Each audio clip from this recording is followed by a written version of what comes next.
At the age of 26, you were ambitious but still unknown to the world. In order to make a name for yourself amidst the chaos, you chose to join the French Revolutionary Army. A fire burned within you, a desire to change your destiny, to climb to the pinnacle of power. When you first entered the army, you were filled with high hopes, thinking you could finally make your mark.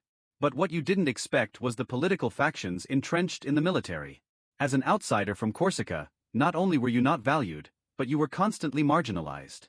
Frustrated beyond measure, you couldn't bear to stay in such an environment for another moment. Your thick Corsican accent became the subject of mockery among your peers, but you didn't care. You knew that only by becoming the strongest could you silence those who looked down on you. Fortunately, during this time, you met Augustin Robespierre, brother of Maximilien Robespierre, who appreciated your talents and often gave you opportunities to prove yourself. You seized every chance, excelling in mathematics and strategy, laying a solid foundation for your future military career. A few years later, after shining brightly in the siege of Toulon, you earned a promotion and became one of the most sought-after generals.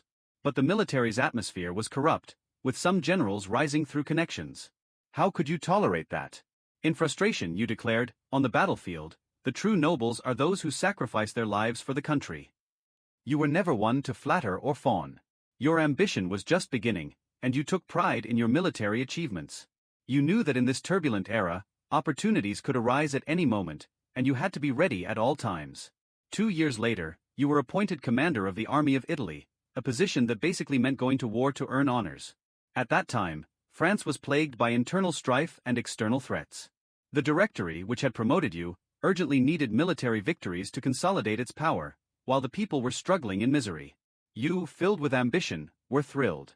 Your first act upon taking command was to give a rousing speech to boost morale. You thought this would earn you the soldiers' loyalty, but instead, some secretly opposed you, nearly causing a mutiny. In the face of this situation, you didn't back down. You knew that a true leader needed not only military talent but also political wisdom.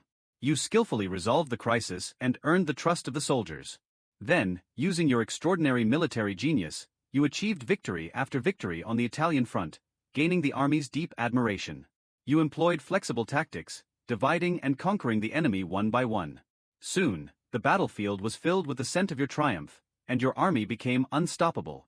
Gradually, your prestige grew, and you became a hero in the hearts of the French people, your fame growing louder with each victory. You weren't just an outstanding military leader, you were also a gifted orator. Your passionate speeches inspired your troops, earning their unwavering loyalty. To them, you were not just a general, you were a leader, a hero. The new government heavily relied on you, summoning you back to Paris to take part in state affairs. You knew that real power lay on the political stage. A few years later, you launched a coup, overthrowing the Directory and declaring yourself first consul. You wanted to govern the country well and realize your ideals. You began a series of sweeping reforms, issuing the famous Napoleonic Code. You deeply understood the power of law, and through the code, you consolidated the nation's foundation and stabilized internal order. But just as you were getting comfortable, disaster struck. At that time, Britain and other nations had formed a coalition against France. You immediately organized a grand army and invaded, hoping to defeat them in one fell swoop. Ambitious as ever, you led your forces on a campaign into Russia, but you were met with harsh winters, and your army suffered tremendous losses. You thought this would be your most glorious battle, but instead, it marked the beginning of your empire's decline. The Russians employed tactics you hadn't anticipated. They refused to engage in direct combat, retreating constantly and employing a scorched earth strategy, leaving your troops trapped in a dire situation, with no supplies and freezing in the cold. You occupied Moscow, only to find the city already burned, unable to provide any sustenance. Faced with the long Russian winter, you had no choice but to order a retreat. This retreat became the turning point in your fate. Your grand army collapsed in the face of hunger and cold, and by the time you returned to France, only 100,000 of your soldiers remained. This campaign nearly destroyed your empire, and you were forced to abdicate and go into exile. At 45, you left France, not knowing when you would return. A feeling of sadness flickered through your heart. For the first time, you tasted defeat, but you were not willing to give in. Later, you escaped from Elba and returned to France, ushering in one last moment of glory. Your return caused a sensation, and many veterans rallied to your call. After regaining power, you did something truly astonishing. You rebuilt your army in just 100 days. You thought you could restore your might, but fate had other plans. All of Europe was shocked. Everyone thought this time you were bound to lose, yet you led your army to successive victories, briefly reclaiming your former glory. Your military genius shone once again, and your name made Europe tremble once more. But at the Battle of Waterloo, you suffered final defeat, losing everything. That year, you were 46.